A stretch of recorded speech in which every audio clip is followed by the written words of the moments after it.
Yo, what is up, guys? We have a video for you today. Let me just make sure everything's good. Yeah, so we actually have a very, very good video here. And it is an exciting one because I passed my eval finally after, I think it was 4 months. It's probably the longest anyone has ever been on a funded eval, like in a while. Well, not the longest, but it's one of the longest times. I mean, this took a long, long time. And coming into this funded account, I was actually using a different strategy and I switched over. So that's partly due to the reason. Also, my undersizing and just taking this route cautiously, only risking like 250 per day on this eval when I probably should be risking up. So I'll actually go over the two trades I took today. First one I lost, second one I won and passed. So the first trade that I took today was a break and retest. Now, the initial break here was strong. However, I was not ready for it.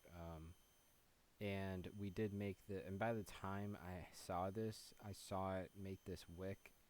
And at this moment, the POC was like, right here. And the volume was pretty much telling us that this area is considered a breakout. I mean, we had more volume than we did down here as we did up here. So on this initial break, I could have entered here. However, I did see this little drawdown, and I was like, all right, we're just going to chill out. Maybe I'll get a stronger candle reaction and then a retest, and then I can enter. So that's what I did. I waited, and I waited, and I waited, and I waited, and then finally, I got that re-entry right there. I risked about 375 for 420-ish, I think. So my take profit would have been like right here, just to pass the account. Failed that trade. It was a valid trade. It had a perfect reaction. The market just had other ideas. So actually, before coming into the session, the setup that I was mainly looking for last minute on the volume profile, if we go back like here, right, there's no setup here. This is just a bunch of mess. Last second, market gives me perfect entry. Right here, we have the overnight value area low and the previous week's POC. So this is a perfect area for a reaction. You can see that we got that. So my entry was right here. We went in profit. And at this moment, I believe I hit take profit on my Tradeify account because I was only going for 5 points, which is actually at 51.2k now, which is quite good. And I basically entered right there. My take profit was around like $820-ish dollars, and that was like the bare minimum I needed to pass this. So I entered here. My stop was right here. So we were actually 3 points from me crashing out and absolutely destroying my setup. Obviously not, but you know what I mean. I would have crashed out pretty hard. So we entered here, and we got a simple, nice reaction here. A lot of the times that I see these kinds of moves happen around the POC with like another confluence, usually this is just a POC move, but usually I'll see a strong candle that moves into the zone because there's probably some limit orders down here. My best guess is that, there's limit orders here and the market, one participant, maybe a group of participants wants to sweep the order book right around here, basically clearing the book. And you can see on this candle, we had a strong amount of volume, as well as right here. So we probably swept some orders from here. Then we found more orders down here. We can probably see this on Bookmap. However, this was actually a while ago, so I don't know if it's going to still have that data. Oh, it does. Okay, perfect. So on book maps, I actually don't have the live view, but I should have seen this coming probably. So at 800, we had limit orders. So 800 is where we hit. We got those limit orders. We got that big volume spike, proving to us that there was some agreement on those limit orders. Somebody came and basically absorbed all those orders. And then, more surprisingly, um, coming into this move, we had a bunch of orders down here as well at 9.7 and 96.5, which is right around 9.7, 96.5. So around right here. These limit orders were strong, but they were not as strong as these ones were. Probably. I mean, yeah, this is like 200 limit orders. This is more like 100, 60. There's a lot of them in that area, though, in that key zone. So when they're usually bunched up together and not at one price level, we usually see a sweep. So the market came down. We swept out all those orders. We got a big red bubble pushing us into those orders. The sellers basically took all those buy orders, absorbed them. So we got a liquidity sweep, if you will say, a book sweep. Somebody swept the books, and then we rallied higher because the nearest liquidity under that would have been 9.4. And, we're already in a value area low, so... But we actually did eventually get that sweep at 9.4 at a later time. So we also had a sweep here at 9.7. I'm assuming that's what happened. So we got... Actually, these orders disappeared. So around 9.4, we have a lot of limit orders. And the market wanted to make one final sweep. If I can get... Yeah. So we got one final sweep, big red bubble, absorbed all those orders. You can see that, at 90, there's also some limit orders, so we could have had another potential sweep around this area where this volume cluster is, right? So we got those two sweeps, and the market proceeded to go higher. We can also do some technical analysis here. So after this whole entire range was basically saying, there's a lot of sweeps here, and the market isn't finding a lot of fair value, just a lot of sweeps in this area. As you can see, the volume was actually kind of dried up in this area. It is a good amount of volume, and, there is a decent amount, but more of the volume is placed above the value area low of the overnight session. So in this scenario, the market is not confirming a breakout. Even though we did break below this area, these were simply just sweeps of these liquid areas where there are a lot of limit orders.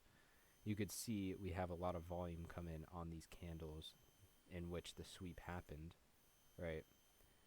This is the only time I use this indicator, by the way, only for these sweeps on limit orders. Yeah, instead of looking for like a red bubble, since I don't have the membership or subscription, I can't have up-to-date data. I only have 15-minute delay.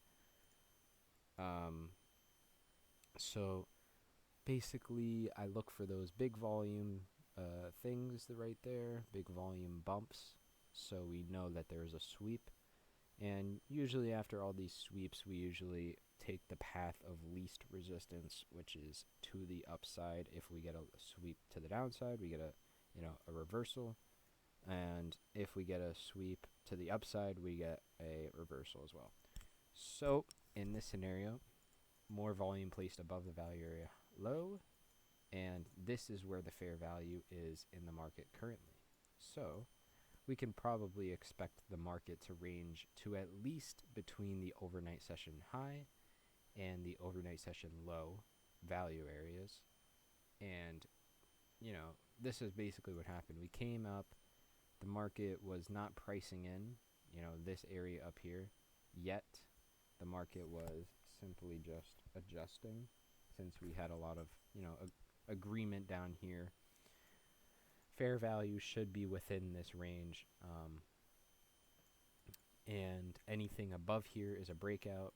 Anything below here is a severe breakout to the downside, considering the bullish momentum on this open and fair value up here.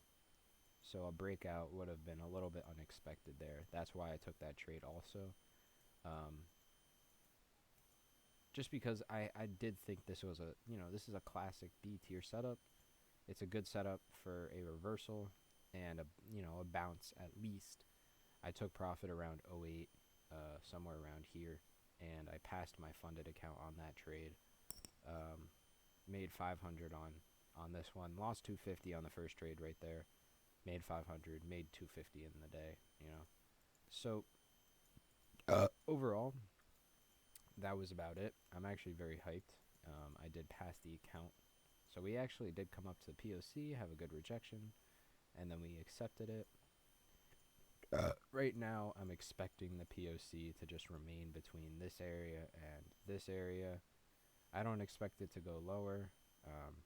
Maybe we can, we're obviously going to have a POC above the value area high. Right now, it is almost 2 p.m., so we have 2 hours until the market closes. At the beginning of the day, my bias was,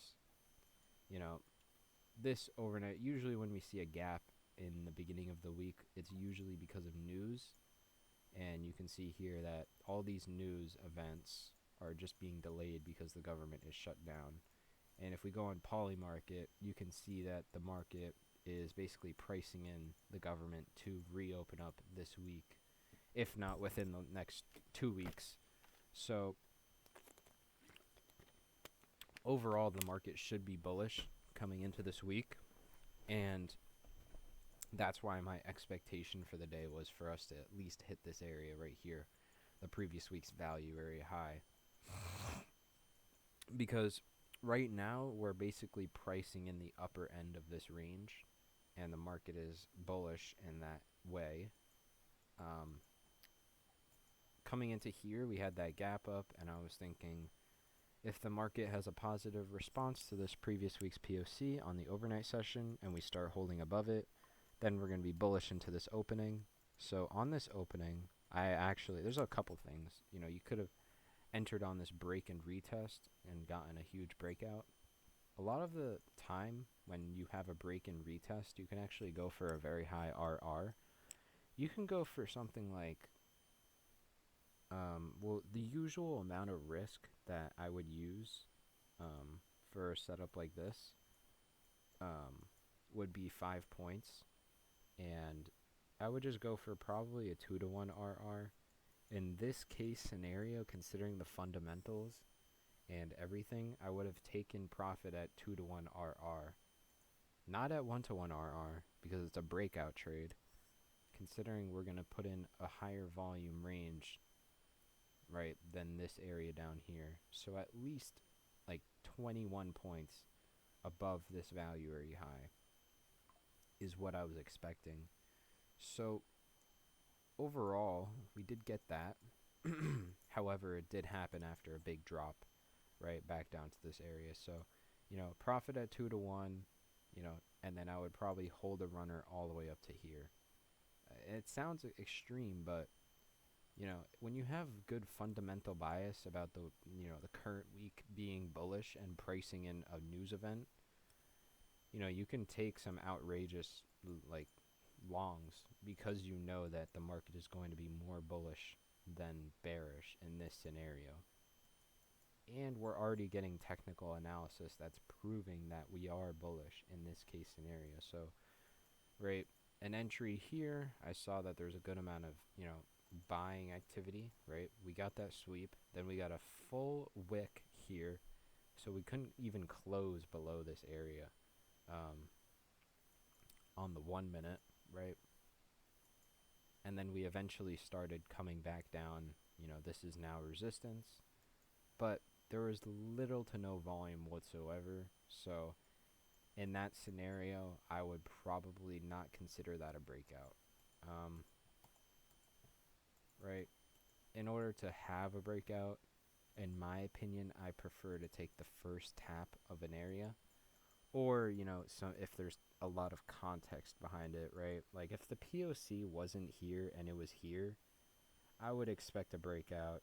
If we had a strong like if the POC was here and this was our first tap of this area and we came through and broke it right away, I would be looking for shorts around this area, but that wasn't the scenario that we got today.